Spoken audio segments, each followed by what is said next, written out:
నా పేరు G Ramanna, DYFI రాష్ట్ర కార్యదర్శి. కూటమి ప్రభుత్వం అధికారంలోకి వచ్చిన తర్వాత 100 రోజుల్లో గంజాయి మాఫియాని అరికడతామని చెప్పి రాష్ట్ర ముఖ్యమంత్రి కూటమి ప్రభుత్వం చెప్పింది. కానీ దాదాపు ఇప్పటికీ 16-15 నెలలు అవుతా ఉన్న గంజాయి యొక్క ఆనవాళ్ళు రాష్ట్రంలో పెద్ద ఎత్తున పెరిగాయి. ముఖ్యంగా నిన్న నెల్లూరులో గంజాయికి వ్యతిరేకంగా పోరాడుతున్న డివైఎఫ్ఐ నాయకుడు పెంచలయ్య గారిని నిన్న డ్రగ్స్ మాఫియా, డ్రగ్స్ బ్యాచ్ అత్యంత దారుణంగా కత్తులతో చంపేసిన పరిస్థితి వచ్చింది. ఆ స్పాట్లోనే ఆయన చనిపోయారు. ఇప్పటికైనా కూటమి ప్రభుత్వం అబద్ధాలు మాట్లాడే పరిస్థితి ఉంది. దాన్ని మానుకొని ఈరోజు వాస్తవ పరిస్థితి ఏంది, విజయవాడ, విశాఖపట్నం, ఒంగోలు ఇట్లా చూసుకుంటే తీర ప్రాంతంలో గంజాయి యొక్క సప్లై పెరిగింది, వినియోగం పెరిగింది. ఈరోజు విద్యార్థులకు కూడా ఈరోజు గంజాయి వస్తుంది చాక్లెట్ల రూపంలో ఇట్లా. అందుకని ఇప్పటికైనా ప్రభుత్వం ఈరోజు ఈగల్ సెల్ పెట్టామని చెప్పి అనేక టీంలు పెట్టామని చెబుతున్నా వాస్తవ పరిస్థితుల్లో ఈరోజు పోలీసుల పాత్ర కూడా ఉందని చెప్పి నెల్లూరులో మనకు వస్తున్న పరిస్థితి ఉంది. అందుకని నెల్లూరులో జరిగినటువంటి పెంచలయ్య ఏదో డివైఎఫ్ఐ కార్యకర్త ఆ ప్రాంతంలో గంజాయికి వ్యతిరేకంగా యువతను చైతన్యం చేస్తున్నందుకు అక్కడ ఉన్నటువంటి గంజాయి బ్యాచ్, దాని వెనకాల కొంతమంది నాయకులు వీళ్ళందరూ కూడా కలిసి ఆయన హత్య చేశారు. మరి ఈ కుటుంబానికి బాధ్యత ఏంటనేటువంటిది మా ప్రశ్న. అందుకని ఇప్పటికైనా ప్రభుత్వం నిన్న వాళ్ళు పట్టుకుని పోతే కాల్పులు కూడా జరిపారంట. ఎంత తీవ్ర స్థాయికి ఈరోజు ముఠాలు పెరిగాయనేటువంటిది అర్థమవుతుంది. అందుకని కూటమి ప్రభుత్వం అధికారంలోకి వచ్చిన తర్వాత రాష్ట్రంలో ఈరోజు శాంతి భద్రతకు విఘాతం కలిగే విధంగా ఉంది. మనం చూసాం, మన విజయవాడ బస్టాండ్లో కూడా దాడి జరిగింది ప్రత్యక్షంగా. అందుకని ఈ పరిస్థితి ఉంది. ఇప్పటికైనా గంజాయి మీద, ఈ డ్రగ్స్ బ్యాచ్ మీద గట్టి నిఘా పెట్టాలి. ముఖ్యంగా దాని ఉత్పత్తి, అట్లాగే దాని పంపిణీ, దాని వినియోగం, ఈ మూడింటి మీద ఈరోజు రాష్ట్ర ప్రభుత్వం కాన్సన్ట్రేషన్ చేయాలి.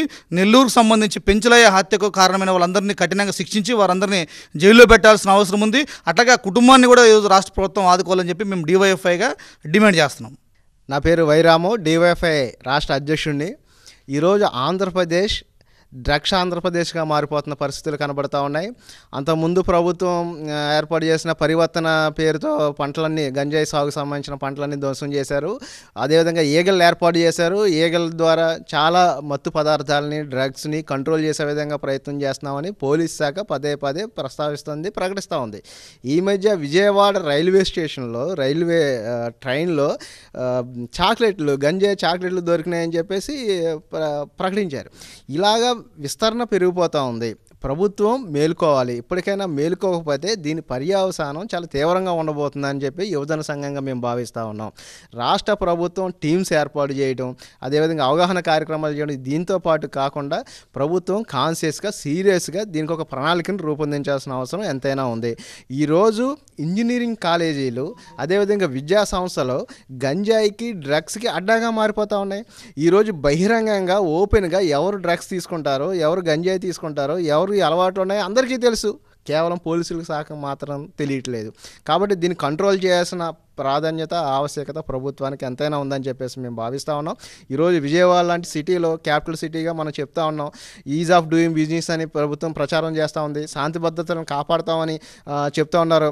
శాంతి భద్రతలకి అత్యధిక ప్రాధాన్యత ఇస్తామని చంద్రబాబు నాయుడు గారు పదే పదే ప్రకటిస్తూ ఉన్నారు. మరి గంజాయి బ్యాచ్ని కంట్రోల్ చేయడంలో శాంతి భద్రతలు ఎందుకు మీరు పరిరక్షించలేకపోతున్నారు? ఎక్కడో అడవిలో ఉన్న మావోయిస్టులను కాల్చి చంపేస్తూ ఉన్నారే, సమాజంలో ఉన్న గంజాయి బ్యాచ్ని మీరు ఎందుకు అదుపు తీసుకురాకపోతున్నారు అని మేము ప్రశ్నిస్తూ ఉన్నాం. ఈ రాష్ట్రంలో మహిళలకి భద్రత కల్పించాలన్నా, ఇక్కడ శాంతి భద్రతలు కాపాడాలన్నా డ్రగ్స్ని కంట్రోల్ చేయాలి, గంజాయి సాగుని అరికట్టాలి. గంజాయి సాగుతో పాటు ఈరోజు ఈ కేసుల్లో ఎక్కువ నిర్బంధించబడతా ఉన్నారు. జైల్లో ఉన్న వాళ్ళు ఎక్కువ మంది అమాయకులే. ఈరోజు సూత్రధారులను పక్కన పెట్టి పాత్రధారులనే మీరు పట్టుకుని అదే పెద్ద విజయంగా చెప్తా ఉన్నారు. ఇది సరైనది కాదు. దీని రూట్ కాజ్ ఏంటి, దీని మూల కారణం ఏంటో అది పరిష్కారం చేయకుండా ఈరోజు ఈ రాష్ట్రంలో గంజాయి కంట్రోల్ కాదు. హోమ్ మినిస్టర్ గారు ఒక జైలుకి సందర్శించడానికి వెళ్తే అందులో గంజాయి మొక్క ఉంది. స్వయంగా ఆవిడే పత్రికలకి తెలియజేశారు. ఈ గంజాయి సాగు అనేది బాగా విస్తరించేసింది. ఈరోజు గ్రామ స్థాయికి ఇది విస్తరించింది. గ్రామాల్లో కూల్ డ్రింక్ ఎలా దొరుకుతుందో గంజాయి కూడా అలా దొరికేస్తూ ఉంది. కాబట్టి ప్రభుత్వం రెస్పాండ్ కావాలి. తక్షణమే గంజాయిని కంట్రోల్ చేసే విధంగా ప్రభుత్వం చర్యలు తీసుకోవాలి. ఈరోజు చూడండి, ఎక్కడ ఏ అన్యాయం జరిగినా, ఎక్కడ ఏ నేరం జరిగినా దానికి లింక్ గంజాయి, డ్రగ్స్ ఉంటుంది. గంజాయి బ్యాచ్ పెరగడం ద్వారా ఈరోజు నేర ప్రవృత్తి కూడా రాష్ట్రంలో పెరిగిపోతుంది. కాబట్టి ప్రభుత్వం సీరియస్గా గంజాయిని కంట్రోల్ చేసే విధంగా, సాగుని కంట్రోల్ చేసే విధంగా, ఈరోజు ఒరిస్సా నుంచి ఎక్కువ మన రాష్ట్రంలోకి వస్తుందని చెప్తూ ఉన్నారు. ఈ కట్టడి చేసే విధంగా, రవాణాని కట్టడి చేసే విధంగా ప్రభుత్వం తక్షణం చర్యలు తీసుకోవాలని మేము డివైఎఫ్ఐగా డిమాండ్ చేస్తూ ఉన్నాం. నా పేరు అశోక్, డివైఎఫ్ఐ రాష్ట్ర కమిటీ సభ్యుడిని. ఈరోజు ఆంధ్రప్రదేశ్లో డ్రగ్స్కి ఎక్కువగా అడ్డాగా మారింది. అందులో మత్తు పదార్థాలు భారీగా విద్యా సంస్థల్లో 6th నుండి పీజీ చదువుతున్న వరకు ఈరోజు ప్రభుత్వమే ఇండైరెక్ట్గా వాళ్ళ నాయకులు ఈరోజు రన్ చేస్తున్న పరిస్థితి వస్తూ ఉంది. గతంలో విశాఖపట్నంలో పోర్ట్లో వేల కొలది ఈరోజు గంజాయి పట్టుకున్న సందర్భంలో గత ప్రభుత్వాన్ని ఈ ప్రభుత్వం చేసిందని నిందించారు. మేము అధికారంలో రాగానే ఇది నిర్మూలన చేస్తామని చెప్పారు. వచ్చి రాగానే హోమ్ మినిస్టర్ వనిత గారు విశాఖపట్నం సెంట్రల్ గవర్నమెంట్ జైల్లో వెళ్ళి పరిశీలన చేసింది. ఎక్కువ మంది గంజాయి ద్వారా అరెస్ట్ అయ్యారు. మేము ఇప్పుడు అధికారంలో వచ్చాం కాబట్టి మా కూటమి ప్రభుత్వం నిర్మూలన చేస్తామని గొప్పగా చెప్పుకుంది. 1 year అవగానే మా మంచి ప్రభుత్వాన్ని చాలా ప్రచారాలు చేసుకున్నారు. కానీ నేటికి ఆచరణలో ఈరోజు గంజాయి నిర్మూలన కోసం ప్రభుత్వం ఎటువంటి చర్యలు కూడా చేసుకోలేదు. ఈరోజు నిజంగా ఈ ప్రభుత్వం తలుచుకుంటే చేయలేదా? ఈరోజు అనేక మంది మాఫియాల్ని, అనేక మంది వ్యక్తుల్ని ఈరోజు అరెస్టులు చేస్తున్న తరుణంలో గంజాయిని ఆంధ్రప్రదేశ్లో నిర్మూలన చేయడం పెద్ద విషయం కాదు. ప్రభుత్వం తలుచుకోవడానికి నిరాకరిస్తుంది. కారణం ఏంటంటే ఆ ప్రభుత్వంలో ఉన్న పెద్ద పెద్ద నాయకులు ఈరోజు గంజాయి మాఫియాగా మార్చడానికి ఈరోజు ప్రయత్నాలు వాళ్ళే చేస్తున్నారు. కాబట్టి ప్రభుత్వం వీటిపైన వెంటనే చర్యలు తీసుకోవడానికి పరిష్కారం ఆలోచించాలి. ఈరోజు పెద్ద పెద్ద నగరాల్లో ఈరోజు విస్తరించుకుంది, నాటుకుపోయింది, పెద్ద మాఫియాగా మారింది. ఇటువంటి తరుణంలో ప్రభుత్వం వీటిపైన నిర్మూలన కోసం చర్యలు తీసుకోవాల్సిన అవసరం కూడా ఉంది. లేదంటే యువత మీకోసం తప్పనిసరిగా ఆలోచించవలసిన పరిస్థితి ఈరోజు ఉందని తెలియజేస్తున్నాం. రాజేష్, పీడిఎస్యు రాష్ట్ర నాయకులు.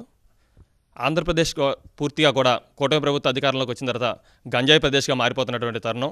గతంలో గ్రామాల్లో ఉన్నటువంటి ఈ గంజాయి ఈ రోజున ప్రధానంగా విజయవాడ క్యాపిటల్ లాంటి ప్రాంతంలో కూడా లభిస్తూ ఉందంటే ఇది పూర్తిగా కూడా అధికారుల వైఫల్యం అని చెప్పి మేము భావిస్తూ ఉన్నాం. ఈ రోజున ప్రధానంగా గంజాయి అనేది ఎక్కువగా ఇంజనీరింగ్ కాలేజీల విద్యార్థులతోనూ లేదా ఇంటర్మీడియట్ చదువుతున్న విద్యార్థులను టార్గెట్ చేసి ఈ రోజున గంజాయి సప్లై జరుగుతూ ఉన్నప్పటికి కూడా పోలీసు యంత్రాంగం దీన్ని పట్టించుకోలేదంటే దీన్ని బట్టి అర్థమవుతుంది అధికారులు ఏ విధంగా నిద్రపోతూ ఉన్నారు. అధికారంలో ఉన్నటువంటి కూటమి నాయకులు మాత్రం మేము గంజాయిని అంతరిస్తాము, ఎక్కడ ఏం జరిగినా సమాచారం ఇవ్వండి, మేము దాన్ని నిర్మూలిస్తామని చెప్పి ఫోన్ నెంబర్లు ఇస్తూ ఉన్నారు. కానీ ఎక్కడ చర్యలు తీసుకుంటున్నారని చెప్పి మేము సూటిగా ప్రశ్నిస్తూ ఉన్నాం. ఈ రోజున అనేక ప్రాంతాల్లో గంజాయి విచ్చలవిడిగా రవాణా అవుతూ ఉంది. దొరికిన చోట మాత్రం కొంత మొత్తాన్ని మాత్రమే మీడియా ముందు ప్రవేశపెడతా ఉన్నారు. మరి మిగిలినటువంటి మొత్తాన్ని కూడా ఏ ప్రాంతాలకు కావాలో ప్రాంతాలు తరలిస్తున్నటువంటి పరిస్థితి. కాబట్టి ఈ విధంగా వ్యవహరిస్తూ ఉంటే ఏ విధంగా మీరు గంజాయిని ఏ విధంగా నిర్మూలిస్తారని చెప్పి మేము ప్రశ్నిస్తూ ఉన్నాం. అంతేకాకుండా ఈ రోజున మినిస్టర్లు కానీ ఎమ్మెల్యేలకు సంబంధించినటువంటి వెనకాతలు ఉండేటువంటి చెంచాగిరీలు ఎవరైతే ఉన్నారో రౌడీ షీటర్లో వాళ్ళే ప్రధానంగా గంజాయి సప్లై చేస్తూ ఉన్నారు. అంతేకాకుండా ఈ గంజాయి సప్లై చేయడం కాకుండా తన వెనకాతలకు ఒక టీంని, ఒక అనుచరులను ఏర్పాటు చేసుకోవడం కోసం వాళ్ళని గంజాయి మత్తులో దింపుతూ ఉన్నారు. ఈరోజు సిగరెట్లు అలవాటు చేస్తూ ఉన్నారు. మొన్న మన విజయవాడలో ఉన్నటువంటి ఒక కిరాణా బడ్డీలోకి వెళ్తే అక్కడ చిన్న చిన్న చాక్లెట్ల రూపంలో గంజాయి లభిస్తుంది, గంజాయి కలిపినటువంటి చాక్లెట్ లభిస్తుందని చెప్తా ఉన్నారు. మరి ఈ విధంగా కొట్లకే సప్లై అవుతూ ఉంటాయి విజయవాడ కేంద్రంలో. మీరు ఏ విధంగా కట్టడి చేస్తారు? కాబట్టి తక్షణమే ఖచ్చితంగా ప్రభుత్వం దీనిపైన స్పష్టమైన వైఖరి తీసుకోవాలి. పేరుకి మాత్రం స్టేట్మెంట్లో రిలీజ్ చేయడం కాదు, గ్రౌండ్ లెవెల్లో ఎక్కడైతే ఈ గంజాయి సప్లై జరుగుతూ ఉందో, గంజాయి సప్లై ఈ రోజున స్టేట్ క్యాపిటల్ దాకా వచ్చిందంటే దీన్ని బట్టి అర్థం అవుతా ఉంది ప్రభుత్వం ఎంత వైఫల్యం చెందుతూ ఉందో. కాబట్టి ఎక్కడైతే ఈ గంజాయి సప్లై జరుగుతూ ఉందో దాన్ని పూర్తిగా అరికట్టాలని చెప్పి మేము డిమాండ్ చేస్తూ ఉన్నాం. లేని పక్షంలో రాష్ట్ర వ్యాప్తంగా కూడా ప్రభుత్వం మీద ఒత్తిడి వచ్చే విధంగా యువజన సంఘాలు కానీ, విద్యార్థి సంఘాలు కానీ ఖచ్చితంగా పోరాడతామని చెప్పి తెలియజేసుకుంటా ఉన్నాను.